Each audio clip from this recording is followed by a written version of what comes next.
नमस्कार, स्वागत है आप सभी का आज के हमारे इस वीडियो में, जहां आप जानेंगे और बताएंगे आपको जयपुर के राजा सवाई जय सिंह के बारे में कुछ महत्वपूर्ण बातें।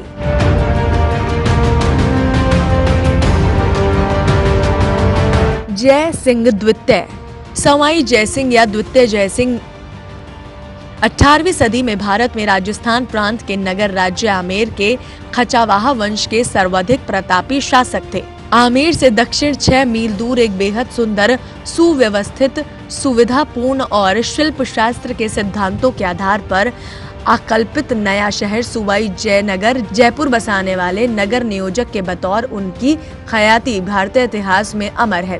काशी, दिल्ली, उज्जैन, मथुरा और जयपुर में अतुलनीय और अपने समय की सर्वाधिक सटीक गणनाओं के लिए जानी गई वेधशालाओं के निर्माता सवाई जय सिंह एक नीति कुशल महाराजा और वीर सेनापति ही नहीं, जाने माने खगोल वैज्ञानिक और विद्या व्यवसायी विद्वान भी थे। उनका संस्कृत, मराठी, तुर्की, फारसी, अरबी आदि कई भाषाओं पर गंभीर अधिकार था।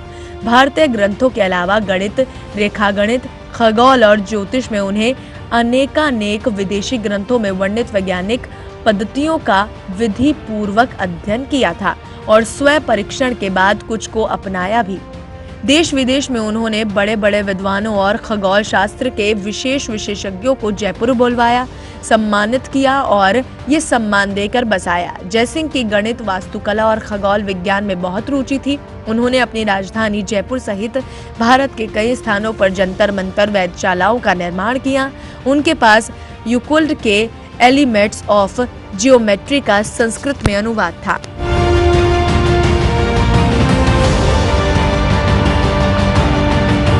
सवाई की मौखिक उपाधि। अपने पिता महाराजा बिशन सिंह के असामयिक देहांत के बाद उन्होंने जनवरी में लगभग 22 साल की लगभग बाल्यावस्था में वो आमेर की गद्दी पर बैठे। औरंगजेब ने उन्हें सवाई की उपाधि दी थी, जिसका प्रतीकात्मक अर्थ यही है कि वो अपने समकालीनों से स्वाया यानी के 1.25 गुना अधिक बुद्धिमान और वीर थे। सुना जाता है कि जब दिल्ली बादशाह औरंगजेब के दरबार में युवा सवाई जय सिंह पहले हाजिर हुए तो पता नहीं क्यों औरंगजेब ने एकाएक बालक जय सिंह के दोनों हाथ पकड़ लिए और पूछा, अब बताएं आप क्या करेंगे। इस पर प्रत्युत्पन्नमति जय सिंह होठों पर मुस्कान लिए निहांत शांत स्वर से बोले, आलम पना हमारे यहाँ हिंदुओं में विवाह पर एक परंपरा है। वर वधू का एक हाथ अपने हाथ में लेकर इस बात की प्रतिज्ञा करता है कि वो उसका हाथ जिंदगी भर नहीं छोड़ेगा, उम्र भर उसका साथ निभाएगा। आज बादशाह सलामत खुद मेरा एक हाथ नहीं, मेरे दोनों ही हाथ जब अपने हाथ में ले चुके हैं, फिर मुझे किस बात की परवाह। औरंगजेब को इस चतुराई भरे जवाब की उम्मीद ना थी, लेकिन इस बुद्धिमता पूर्व हाजिर जवाबी से वो बहुत प्रसन्न हुआ। सत्ता का अधिग्रहण और नाम परिवर्तन। राजा विष्णु सिंह की काबुल में रविवार को दिसंबर के दिन उनकी मृत्यु होने पर मार्गशीर्ष सूदी ने जनवरी में ही ये आमेर की गद्दी पर बैठ गए। मृत्यु के प्राय 1.5 महीने बाद ही लगभग फरवरी को महाराष्ट्र के शाही शिविर में बिशन सिंह के काबुल में हुए निधन की खबर पहुंची, तो 2 दिन बाद फरवरी में ही बादशाह औरंगजेब ने उसके सबसे बड़े पुत्र का नाम विजय सिंह में बदलकर जय सिंह करते हुए उन्हें आमेर की गद्दी का वारिस स्वीकार किया। बादशाह ने जय सिंह के छोटे भाई चीमा जी का नाम विजय सिंह रखा। यदुनाथ सरकार के अनुसार जुलाई में दक्षिण से ही लौटने के बाद से जय सिंह आमेर में ही बने रहे, जबकि बादशाह ने इन्हें हाजिरी देने के लिए कई कड़े बुलावे भी भेजे। इनमें इनके पिता के समय में ही दिल्ली बादशाह इनको अपनी सैनिक सेवा में लेने के लिए हेतु दक्षिण में बुलाना चाहते थे, परंतु राजा विष्णु सिंह अपने पुत्र को दक्षिण में नहीं भेजना चाहते थे। लेकिन बादशाह के ज्यादा दबाव देने पर ये महाराष्ट्र दक्षिण गए। वहां पहली भेंट में बादशाह में इनकी तीव्र बुद्धि देखकर इनको सवाई कहा था। तभी से इनके नाम के पहले सवाई की उपाधि लगा दी गई, जो अभी तक जयपुर के भूतपूर्व राजाओं के नाम के साथ जुड़ी हुई है। 8 महीने मुगल शिविर में रहकर ये वापस अपनी राजधानी आमेर लौट आए। सवाई जय सिंह की आरंभिक सामरिक सफलताएं और बादशाह औरंगजेब के पूर्वाग्रह। औरंगजेब के पोते शाह बिदरबख्त के नेतृत्व में बादशाही सेना ने मई को खिलना के लिए किले पर भारी भरकम हमला किया। इसमें आमेर और मुगल संयुक्त सेना की बहुत जनहानि हुई, पर उसकी दीवारों को तोड़कर सबसे पहले जयसिंह की खचवाहा सेना की खिलना दुर्ग में प्रविष्ट हुई। इसकी बुर्ज पर आमेर का पचरंगा झंडा फहराया गया। खिलना युद्ध में इनका वीर और भरोसेमंद दीवान बुद्ध सिंह मारा गया। इस खिलाना विजय पर बादशाह औरंगजेब द्वारा इनका मनसब बढ़ाकर पहले 1000 फिर शाह बिदरबख्त के अनुरोध के बाद 2000 जात का कर दिया गया। बादशाह की 6 साल की कठिन सेवा का महज ये प्रतिदान जयसिंह को मिला। इसके बाद जब शहजादा बिदरबख्त मालवे का सूबेदार हुआ, तब उसने जयसिंह की सेवाओं का सम्मान करते हुए उनको वहां का नायब सूबेदार बना दिया, जिसे औरंगजेब ने तत्काल की नामंजूर कर दिया था। एक फरमान लिखा कि आइंदा किसी हिंदू भी को मामूली फौजदार तक भी नहीं बनाया जाए।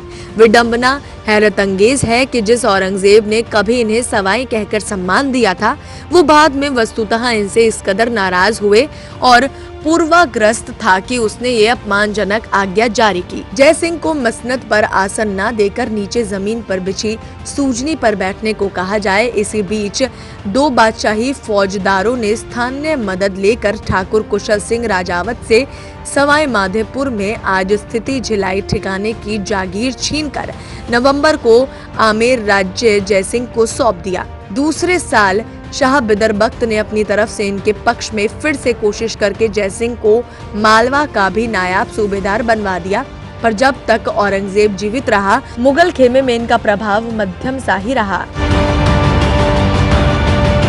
आमेर पर हमला और अपमानित जयसिंह के छोटे भाई विजय सिंह बादशाह को खुश करने के लिए अपनी बहन का विवाह बादशाह बहादुर शाह से करवाना चाहते थे। उन्होंने इसकी खबर दिल्ली भेज दी तथा बुद्ध सिंह हाडा को छुट्टी जताते समय रास्ते में रोककर उनसे सामोद में ये विवाह करवा दिया। नए बादशाह बहादुर शाह ने इसके बाद राजस्थान पर चढ़ाई की। जनवरी में वो आमेर पहुंचा और उसे खालसा कर लिया। जयसिंह ने आमेर की जागीर जब्त करके बादशाह बहादुर शाह प्रथम द्वारा जनवरी को उनके छोटे भाई विजय सिंह चिमाची को अनेकानेक महंगे उपहारों सहित दे दी गई। सवाई जयसिंह का राजनीतिक कद घटाकर एक मामूली मनसबदार के रूप में उन्हें कर दिया गया।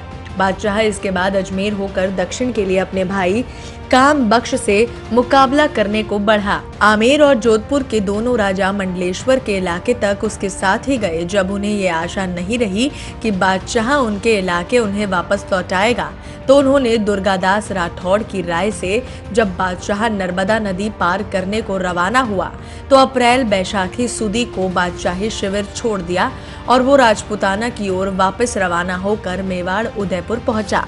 यहाँ महाराणा प्रताप के पुत्र और उत्तराधिकारी राणा अमर सिंह ने इनका स्वागत किया तथा अपनी पोती जयसिंह को ब्याही। यहाँ से 3 राजाओं की लगभग 10,000 सेना ने संयुक्त रूप से जोधपुर पर हमला करके जुलाई को उसे अपने अधिकार में कर लिया। राजा अत सिंह जोधपुर के जयसिंह ने टीका किया। यहाँ से उन्होंने हिंदुस्तान के अनेक राजाओं को मुगलों के विरुद्ध एकत्रित होने संबंधी पत्र भी लिखे। जोधपुर से विजय सिंह शासित आमेर पर अधिकार करने को 2 सेनाएं भेजी गई। एक दुर्गादास राठौड़ के नेतृत्व में, जिसका सयादों से काला डेरा के पास युद्ध हुआ। दूसरी सेना में महाराजा जयसिंह का दीवान रामचंद्र और श्याम सिंह के अधीन लगभग 20,000 घुड़सवार थे। इनका रत्नापुर के पास आमेर के फौजदार हुसैन खान से युद्ध हुआ, जिसमें उन्होंने उसे परास्त करके आमेर पर अपना अधिकार कर लिया। जयसिंह द्वारा छलपूर्वक अपने भाई विजय सिंह की गिरफ्तारी। जयसिंह के भाई विजय सिंह के साथ भी कुछ ऐसा ही हुआ कि निराश होकर अंततः में मुगल दरबार छोड़कर हिंडौन आ गए। जयसिंह को भाई विजय सिंह की तरफ से सशस्त्र विद्रोह खतरा तो बना हुआ ही था। इन्होंने विजय सिंह से समझौता करना और राजमाता से भेंट करने के नाम पर अपने सशस्त्र सैनिकों एवं सरदारों समेत सगनौर जाकर धोखे से उनको कैद करवा दिया और जयगढ़ किले में भेज दिया। विजय सिंह ने इस हत्याकांड में श्याम सिंह खंगरौत विशेष सहायक रहा। बहादुर शाह की मृत्यु के बाद उसके उत्तराधिकारी जहादर शाह ने आमेर और मारवाड़ दोनों राजाओं को फिर अपने पक्ष में करना चाहा। उसने दोनों को जाट व सवार का मनसब भी दिया, परंतु इस बार उन्होंने मुगल उत्तराधिकारी के आपसी संघर्ष में औरंगजेब के पुत्रों से दूर रहने का फैसला किया। फर्रुख सियर के मुगल बादशाह बनने के बाद हुसैन अली सैयद ने श्याम सिंह खंगरौत को बुलवाया तथा उनसे बात करके जयसिंह को बादशाह से लगभग जाट सवार का मनसब दिलवाया। जब अतर सिंह का बादशाह के साथ मतभेद हो गया, तब बादशाह ने सैयद हुसैन अली को सेना लेकर अजमेर भेजा, जहां अंत सिंह ने कब्जा कर लिया था। उस समय जयसिंह भी हुसैन अली सैयद के साथ थे। अंत में अत सिंह से संधि हुई। दूसरा जाट युद्ध। सितंबर में जयसिंह को आगरा का सूबेदार बनाकर जाटों को दबाने को भेज दिया गया। इनके साथ लगभग कई हजार सैनिकों की बड़ी फौज थी तथा अनेक मनसबदार भी इनके साथ थे। शाही तोपखाने भी इनके साथ था। चूड़ामन जाट का पुत्र मोहकम सिंह इस समय जाटों का नेता था, परंतु चूड़ामन का भतीजा बदन सिंह जो उससे नाराज था, जयसिंह से आकर मिला। इन्होंने उसका बड़ा स्वागत सत्कार किया। एक बार फिर इन्होंने थूड़ के किले पर घेरा डाला। अतः सिंह जोधपुर ने एक सेना मोहकम सिंह की मदद के लिए भेजी, परंतु वो जौबनेर से आगे नहीं बढ़ी। विभीषण की तरह बदन सिंह की सलाह से थूण के किले का विजय होना निश्चित दिखा रहा था। तब मोहकम सिंह निराश होकर गुप्त मार्ग से किला छोड़कर अतर सिंह के पास जोधपुर पहुंचा, किंतु जाटों के थूण स्थित किले पर सवाई जयसिंह का अधिकार हो गया। इन्होंने सूरजमल के पिता बदन सिंह को भरतपुर की जागीर दी तथा राजा के रूप में उनकी पगड़ी बांधी।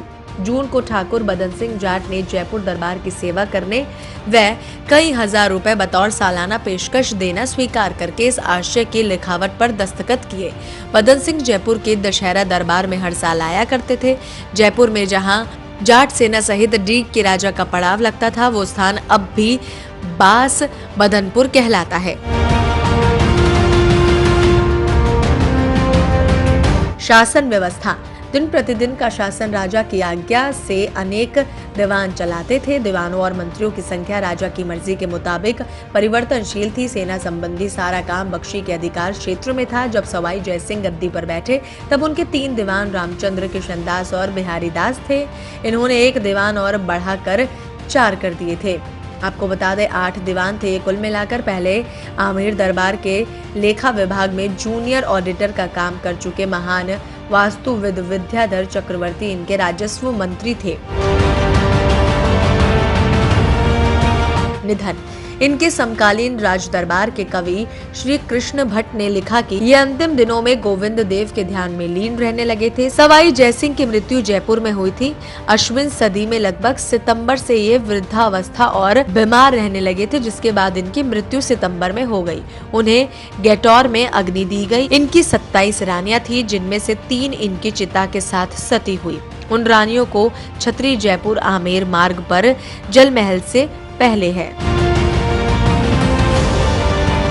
उम्मीद करते हैं आपको सवाई जयसिंह के बारे में इस वीडियो के जरिए ज्यादा जानकारी प्राप्त हुई होगी। हमारे इस वीडियो को लाइक शेयर करके चैनल को सब्सक्राइब करना ना भूलें।